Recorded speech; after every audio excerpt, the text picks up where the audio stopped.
Todos pensaron que esta máquina era solo un arma más, pero nadie imaginó lo que estaba a punto de despertar. Antes de que veas cómo esta armadura cambió el mundo, tengo que contarte dónde empezó todo, porque hay historias que parecen de tecnología, pero en realidad hablan de lo que pasa cuando tus propias decisiones casi te destruyen. En el desierto de Afganistán viaja relajado en un convoy militar, bromeando con los soldados, se burla de la tensión, responde con sarcasmo, posa para las fotos. Para él todo es espectáculo, incluso la guerra, hasta que deja de serlo. Una explosión rompe el aire, disparos, gritos, confusión. Tony corre y entonces la ve.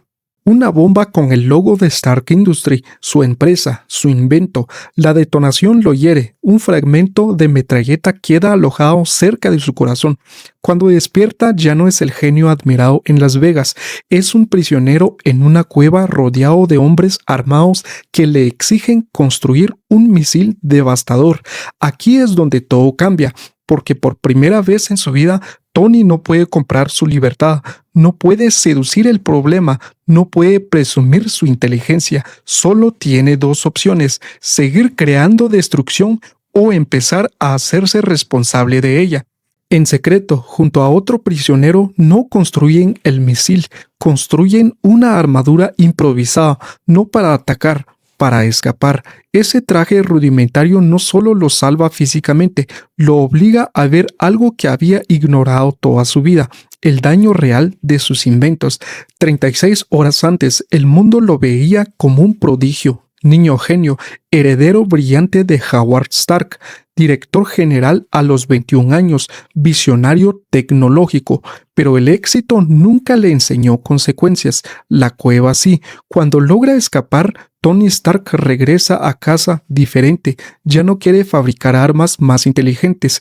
Quiere tomar control del caos que ayudó a crear, y así comienza el nacimiento de Iron Man, no como un héroe perfecto, sino como un hombre que entendió demasiado tarde que el verdadero enemigo no siempre está afuera. Hoy en día, Tony Stark es presentado como el hombre que cambió el rostro de la industria armamentista, el genio que, según el discurso oficial, protege la libertad y asegura los intereses del país en todo el mundo. Por eso, Stark Industries recibe el prestigioso premio Apogeo y Tony no asiste, no porque no pueda, sino porque no le importa. En su lugar es Obadiah Stane quien sube al escenario, agradece el reconocimiento y aclara que no es Tony Stark. En otra parte de la ciudad, Tony disfruta del juego, las apuestas y la compañía femenina. No es un hombre de ceremonias ni de trajes elegantes, es un hombre de excesos. Aparece James Rhodes, lo encuentra justo allí, entre luces, ruidos y dados. Le entrega el premio que Tony ni siquiera mira, lanza los dados y pierde. No solo la apuesta, pierde el momento. Cuando está por subir a su auto, Tony se cruza con Christine, una periodista que no quiere fotos ni autógrafos, quiere respuestas. Lo llama un Da Vinci moderno, pero también lo acusa de ser un fabricante de destrucción, de intervenir indirectamente en guerras que nunca pisa. A veces no heredamos solo un apellido, heredamos una forma de ver el mundo. Tony explica la filosofía de su padre. La paz significa tener un mazo más grande. Christine señala la ironía. Su padre vendía esos mazos. Al día siguiente, Tony sigue con su rutina. Construye, diseña, trabaja. Nada se detiene para él. Bromea con Pepper mientras planea su siguiente viaje, aunque ya debería haber salido hace más de una hora. Dice que como es su avión, puede esperarlo. Pepper lo ignora, no porque no le importe, sino porque lo conoce demasiado bien. A veces la persona que más te conoce es la única que no intentas impresionar. Tony se dirige al aeropuerto a toda velocidad junto a Happy. En el avión rumbo a Afganistán se encuentra Rhodes, molesto por haber esperado 3 horas. Tony intenta compensarlo como siempre: copas, bromas, azafatas. Rhodes insiste en que no está en una fiesta, pero Tony convierte cualquier lugar en una, hasta que llegan.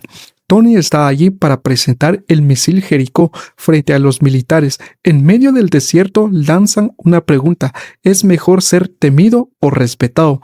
Para él, No es mucho pedir ambas cosas. Presenta el misil como la joya de Stark Industries. La demostración es devastadora. El poder es absoluto. Tony se siente invencible. Después de celebrar con unas copas y presumir el éxito en una videollamada con Obadiah, todo fue perfecto, superó cualquier expectativa. Pero en el regreso, el mundo se rompe. El convoy es emboscado. Explosiones, disparos, caos. La misma escena que vimos al inicio, ahora desde dentro. Tony despierta desorientado, adolorido, confundido. Se arranca un tubo de la nariz. A su lado, un hombre se afeita con calma. Tony nota algo extraño sobresaliendo de su pecho, un dispositivo metálico conectado a una batería de auto. Pregunta qué le hicieron. El hombre responde con serenidad. Le salvó la vida. Extrajo toda la metralleta posible, pero aún quedan fragmentos avanzando lentamente hacia su corazón. El aparato es un electroimán improvisado. No lo cura, solo le compra tiempo. Antes de que Tony pueda hacer más preguntas, golpean la puerta. Jensen le indica que se levante y lo imite. Entran hombres armados y con ellos el líder, orgulloso, autoritario. Le dice que es un honor tener frente a ellos al culpable en masa más famoso de América. Tony no entiende el idioma. Jensen traduce con calma. Quiere que construya el misil Jericó, la joya de Stark Industries. Tony se niega y entonces lo hunden en agua helada, sin aire, sin control, sin opciones. A veces el verdadero horror no es lo que te hacen, sino lo que descubres. Cuando lo arrastran de regreso, Tony ve algo peor. El lugar está lleno de armas Stark, cajas, municiones, misiles. Su empresa abasteció a ese grupo sin saberlo o sin querer saberlo. Jensen traduce: tienen todo lo necesario para que construya el misil. Le prometen libertad al final. Tony estrecha la mano del líder, pero le susurra a Jensen que no lo hará. Tony comienza a trabajar, pide luz, herramientas, una fundidora. No está construyendo el misil, está construyendo otra cosa. Cuando no tienes nada, tu mente se vuelve tu última opción. Desarma todo lo que encuentra, aprovecha cada fragmento, cada pieza sirve, el proyecto toma forma, una versión miniaturizada de su reactor, una fuente de energía limitada, pero suficiente porque no está creando un arma, está creando una armadura, una salida. Trabajan sin descanso, el traje casi está listo, las cámaras no muestran a Tony, los soldados se acercan. Tony le pide a Jensen que diga algo, hay una bomba en la puerta. Jensen guarda silencio, la puerta se abre, explosión. Jensen inicia la secuencia del traje y sale a enfrentarlos. Sabe que no va a ganar, pero necesita ganar segundos. Tony activa la armadura, lucha con los rebeldes, avanza entre fuego y disparos. Tony ve cómo Jensen cae, le ruega que aguante, que saldrán juntos. Afuera hay más armamento de Stark. Tony trata de destruirlos todo. Escapa, vuela y cae. Camina bajo el sol hasta que el ejército lo encuentra. Está vivo. Sobrevivir no te convierte en alguien nuevo. Entender por qué sobreviviste, sí.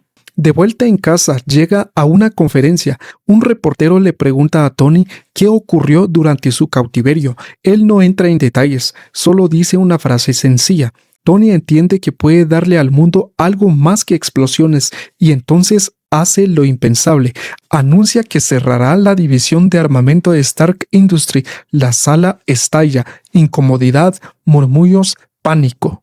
Obadiah Stane intenta hacerlo entrar en razón. Habla de pérdidas millonarias, de consecuencias irreversibles. Obadiah le pide que lo deje encargarse del problema, que habrá presión, que necesitan cambiar, pero en silencio. Tony escucha, pero ya no camina en esa dirección. De vuelta en casa, Tony le pide algo personal a Pepper. Quiere que le cambie el reactor.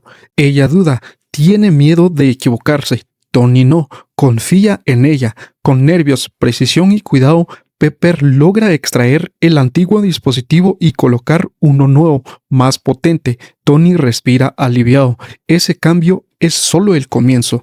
No todos entienden tu cambio y no todos están obligados a hacerlo. De regreso en su taller, Tony se encierra por completo.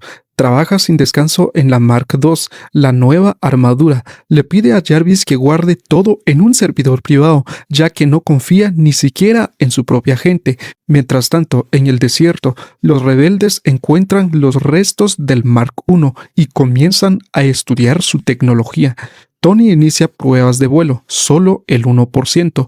Quiere estabilidad, no espectáculo. La prueba funciona, entonces sube a 2.5%. El ascenso es mayor, pero el control falla por un instante. Casi se estrella contra su colección de autos. Corrige, se estabiliza, aterriza. No fue perfecto, pero funcionó. El verdadero avance no es no caer, es levantarte con algo mejor que antes. Por primera vez, el Mark II aparece casi completo, sólido, preciso, real. Jarvis sugiere apagar el sistema para un diagnóstico completo. Tony no quiere esperar, pide clima y tráfico aéreo, porque para él a veces hay que correr antes de caminar. Tony despega, todo parece bajo control, pero asciende demasiado, el traje comienza a congelarse por la altitud, el sistema falla, el riesgo es real.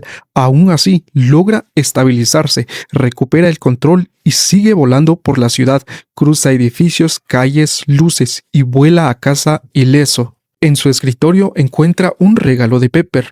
Es su viejo reactor. Dentro de una caja de vidrio, una nota sencilla lo acompaña, prueba de que Tony Stark tiene corazón. En el desierto, los rebeldes siguen trabajando, reconstruyen el primer prototipo con los restos del Mark I. En Malibú, Tony pule cada detalle del traje. Jarvis le advierte que, si piensa volar más alto, necesitará reforzar el sistema exterior. Tony escucha y luego decide algo más simple. Quiere color, rojo metálico, un símbolo, algo que se vea. Tony se entera de una fiesta en su honor a la que no fue invitado. Decide aparecer igual. Allí se cruza con el agente Coulson, quien insiste en una reunión pendiente. Tony apenas lo escucha, está distraído. Pepper está allí. Hablan, bromean y bailan. Tony se topa con la periodista. Ella le muestra imágenes devastadoras, un pueblo atacado, armas Stark. Tony niega haber autorizado nada. Algo no encaja. Lleva las fotos a Obadiah. Admite que fue ingenuo al creer que todo estaba bajo control. Y entonces lo entiende. El golpe más duro siempre viene de adentro. Obadiah lo traicionó, ordenó su reemplazo, sigue vendiendo armas a escondidas. Tony queda paralizado. Todo lo que creía de la empresa se rompe. En casa, Tony ve las noticias, no necesita más pruebas. Se coloca la armadura, ahora roja y dorada. No quiere ser un arma, quiere ser un símbolo. Vuela hasta Afganistán, ataca posiciones hostiles, derriba amenazas, rescata civiles, deja con vida a un líder de los rebeldes para que el propio pueblo lo juzgue. La gente celebra. Por primera vez, Stark no destruye, protege. Hacer lo correcto también tiene un precio. El ejército detecta un objetivo volador no identificado, no responde, abren fuego. Tony es alcanzado, pierde estabilidad. En plena persecución contacta a Rhodey y le revela la verdad. Él está dentro del traje. Un piloto cae al vacío. Tony lo salva y desaparece del radar. Pepper encuentra a Tony quitándose la armadura. Está en shock. Tony bromea, minimiza el momento, pero la traición se confirma. Obadiah viaja a Medio Oriente, ve el prototipo reconstruido, no negocia, da de baja a los rebeldes, se queda con los planos, nunca quiso compartir el poder, quiere superarlo. De regreso en Estados Unidos, Tony ya no duda y esta vez va a actuar. Tony le pide a Pepper que infiltre un dispositivo en la red de Obadiah. Quiere saber qué está planeando. Pepper pregunta qué hará cuando lo descubra. Tony no duda, va a detenerlo. Ella le dice que lo ayudará en todo, pero no si piensa empezar otra guerra.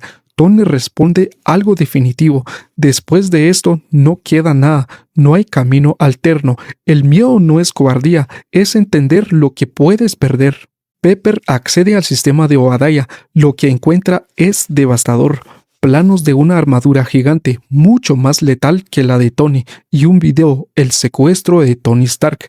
No hay duda, Obadiah ordenó su asesinato desde el inicio. Obadiah interrumpe a Pepper. Ella improvisa una excusa y se va, pero él ya sabe que fue descubierto. Aceleran la construcción de su traje. El problema, nadie logra replicar el pequeño reactor de Tony. Entonces toma una decisión brutal. Esa noche, Obadiah entra a la mansión Stark, sorprende a Tony, lo paraliza sin piedad, le arranca el reactor del pecho. Tony cae al suelo. Obadiah se va creyendo que ganó, pero Tony se rehúsa a morir.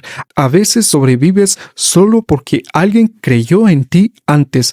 Arrastrándose, Tony llega a su viejo reactor, el que ya había descartado, el que Pepper guardó. No es suficiente, pero es lo único que queda. Jarvis lo ayuda a activar lo indispensable. Tony vuelve a levantarse. No todos los monstruos nacen, algunos se construyen. Obadiah completa su armadura, Ironmonger, un monstruo de acero. Ironmonger irrumpe en Stark Industries, arrasa todo. Tony desciende del cielo, la pelea comienza, pero Tony está en desventaja, menos energía, menos fuerza. Ironmonger lo aplasta, lo lanza, lo destruye. Cuando no puedes ganar por poder, usa inteligencia. Tony lo lleva cada vez más alto hacia el cielo. Sabe que su traje resistirá un poco más. El de Obadiah no. El sistema de Ironmonger comienza a congelarse. Cae, pero no muere. Obadiah vuelve a levantarse. Tony ya no tiene energía. Pepper observa todo desde el reactor principal. Tony le da la última orden, sobrecargar el reactor. Ella duda, podría matarlo, pero no hay otra opción. Pepper activa el reactor. Una descarga brutal envuelve a Ironmonger. Todo termina y Tony sobrevive. Mentir es fácil, vivir con la verdad no. Al día siguiente, en una conferencia de prensa, le entregan a Tony una historia falsa, una mentira perfecta. Tony la escucha y la descarta. Mira al mundo, toma el micrófono y dice la verdad. Yo soy Iron Man.